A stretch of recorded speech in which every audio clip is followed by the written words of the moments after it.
Hey, everybody, this is Lauren Delisa Coleman, and we are still shooting many interviews during the Blackstar Film Festival taking place right now, virtually and physically in Philadelphia. And I am excited to bring our next filmmaker to you now. We're going to get kind of deep into this documentary, and I'm excited to kind of hear the story about how all of this came together because it's really quite impactful. So I am now joined by Amelia Carter. Thank you so much for taking the time, Amelia. She is the filmmaker behind Testimony, 52nd Street, and the Invisible Violence at UPenn. Of course, everybody knows the legendary Ivy League school, University of Pennsylvania, right there in Philadelphia. So it's like it's massive Philadelphianness going on right now, right? Your film and the festival's there. And so first of all, welcome to film.io. And let's start by just giving a kind of brief synopsis of the film, and then we can get kind of deep into this because, you're both the filmmaker, but also went through, the experience at the same time. It's almost like a documentary about your experience. And so I'm very curious to just hear what that whole filmmaking process was about. But first, let's hear from you what the film is about. Yes. So the film is about on May 31st, 2020. The whole nation was experiencing an uprising sparked by the murder of George Floyd, and that spread to West Philadelphia, where I live. And on 52nd Street, the police that day came in droves to our corridor and started to blanket the neighborhood in tear gas for several hours. I witnessed elders being shot in the face with rubber bullets and people being pepper sprayed at point blank range, and just really horrifying things. And these were people who weren't participating in rioting or anything like that. People who just lived in the neighborhood and were trying to be outside to make sure that people were safe and that the storefronts were safe and things like that. And the police were just attacking us pretty relentlessly. And so I found out that 5 private police forces were also present that day. And 2 of those, just the 2 kind of largest ones, were Drexel University and the University of Pennsylvania police departments. And that realization, and especially as we started to organize really expansively towards trying to hold some accountability with the police department of Philadelphia, we realized that there was no way to hold the private police forces accountable. So while we had recognition from the United Nations that what happened that day was a violation of human rights, the private police forces really had no repercussions for their participation. So that got me really involved in organizing work around that. And the film is actually was originally written for protests, my first protest that I ever organized and spoke at. We kind of just took the script from that, and I used it for all my future testimony that I gave in front of the Penn Public Safety Review hearing and so many other city council and so many other platforms, and eventually turned it into this film because we realized that it was a powerful way to speak about what was happening and an entry point to trying to make Penn a more responsible neighbor.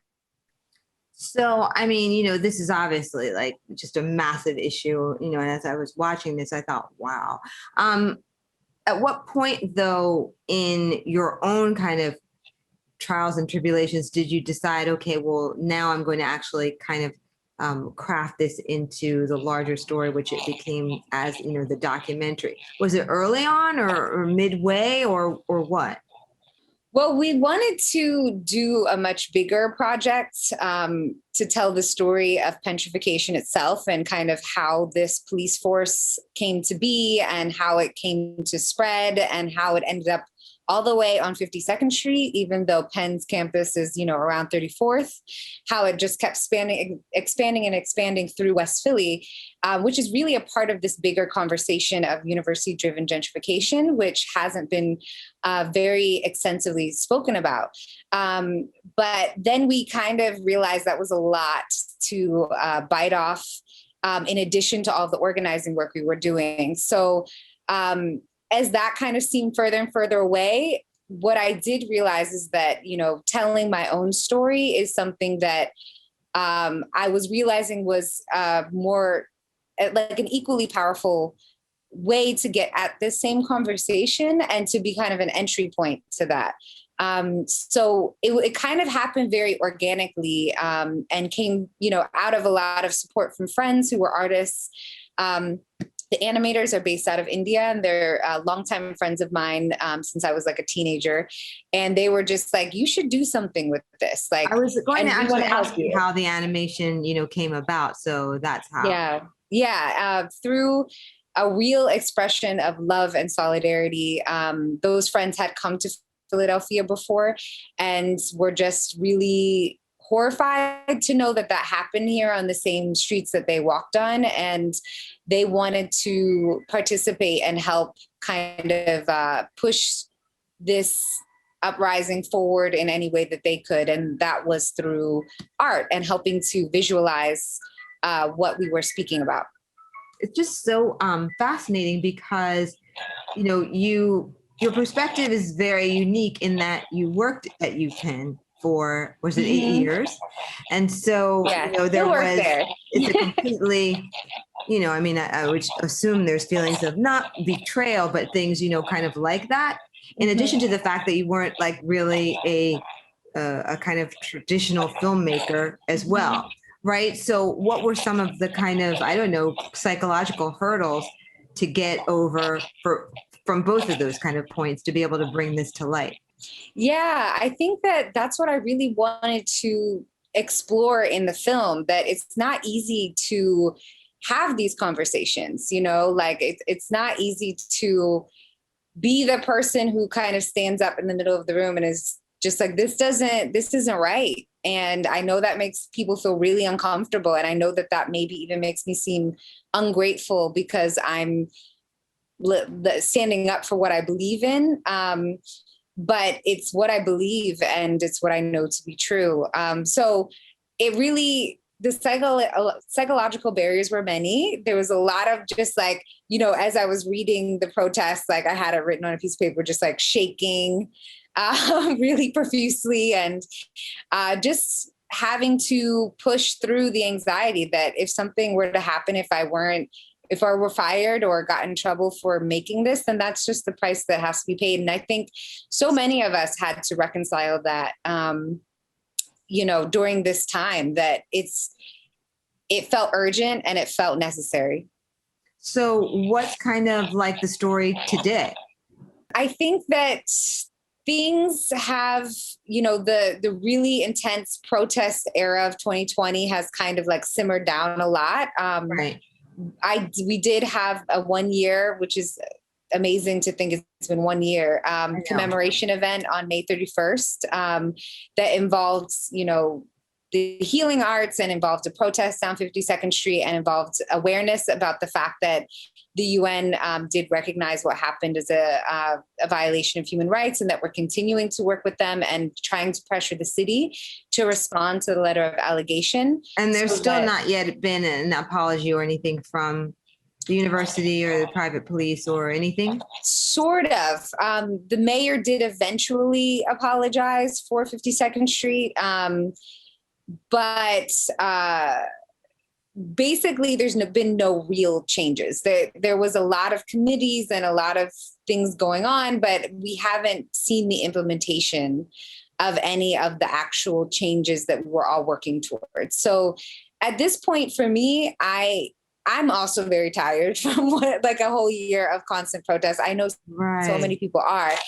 And protests serve such a vital role in bringing awareness. But then after that, we need to start having conversations. And my hope is that by continuing the conversation through art and through personal narrative, we can go deeper in the conversation to say that, like, I'm not here to point fingers at people. We're all complicit in this. We all have a part and a role to play in this. And we have to be unafraid to admit where we have also had failures so that we can all come together and try to make changes.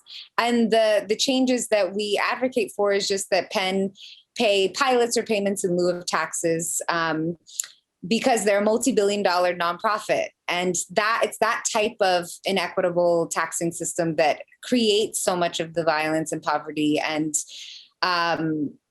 hardship that we see in our city, one of the poorest in the nation. So we can't really stand for that any longer. Given your experience with this film, and it sounds like a lot of passion, of course, do you think that you'll be using this like to leverage into additional kind of filmmaking that has social impact, or what do you think? Because obviously you did not start out to become a documentarian, that day or any time until, it became, I guess, kind of organic, right? Mm-hmm. So how are you kind of thinking about making like a next step, and what kind of advice might you have for other people who may be in your situation? Because I'm starting to, interview different filmmakers who are not filmmakers to begin with, but they are working on something that is kind of social impact driven, and they have come to the awareness, well, they're already very creative anyway.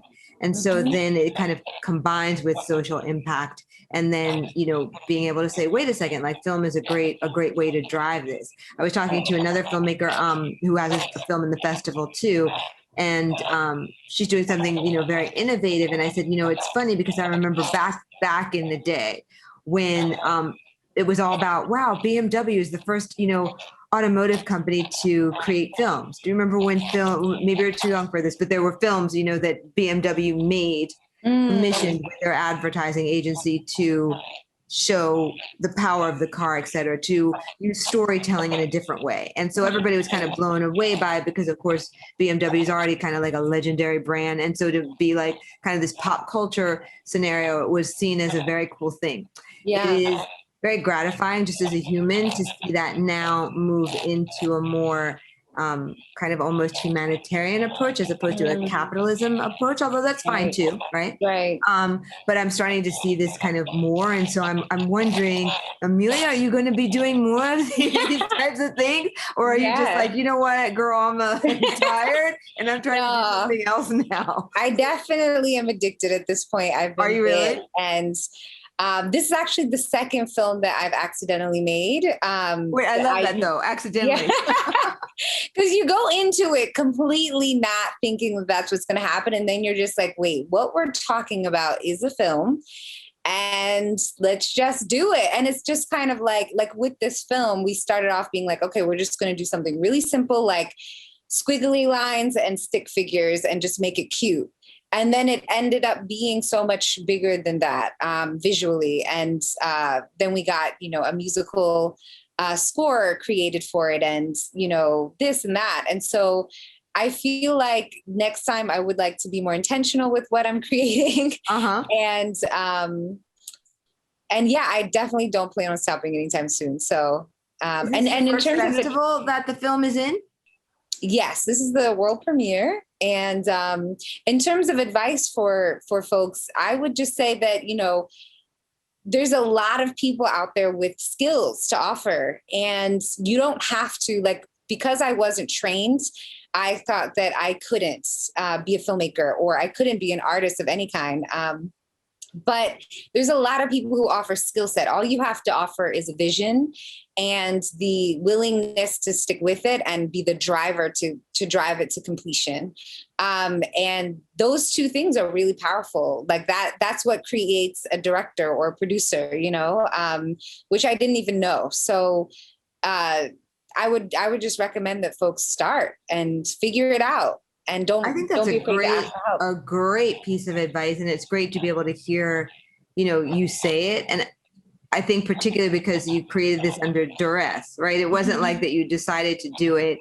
I don't know about a nail salon or something. I mean, you were embroiled in it as you were kind of capturing it. And so it must have been very challenging, because you're figuring out something new at the same time that you're also figuring out something new in terms of systems that you're dealing with, and authority and laws and stuff. And then you're figuring out how to to kind of create a film at the same time. So you say we, did the we help on that part, and how did you create your we? I know you mentioned your, great team in India for the animation itself, but did you have others? Like, who actually shot you? Yeah. So because it was stop motion animation, that was like actually the saving grace of COVID-19, and the workaround, especially dealing with this policing issue. Like, we actually, with other friends who are brilliant filmmakers who are actually in Blackstar as well, we were wanting to make a documentary, but we found it was really hard to get people to tell their stories related to everything that was going on. And even for myself, I found I had a lot of anxiety about being captured on film talking about this. But, animation was the way through that, the way to sidestep that. And so we just I took pictures, went around the neighborhood and took pictures and sent photos of what happened in my own live videos of what happened, and kind of put those together with captions of how I envisioned it. And then they interpreted all of that and came up with some of their own original content. And we just built it all remotely. So that's kind of the cool thing. And they had never done animation before. So we were all figuring it out together. No way. That's amazing. Yeah. How long did the process take from start to finish? About 4 months, I would say. That's not that long considering animation and dealing with different time zones and all that. Right. But it really was like a whole year from start to finish, from the moment May 31st happened to the moment. That part, but the actual creation of the film. Yeah. But the actual creation, about 4 months. Yeah.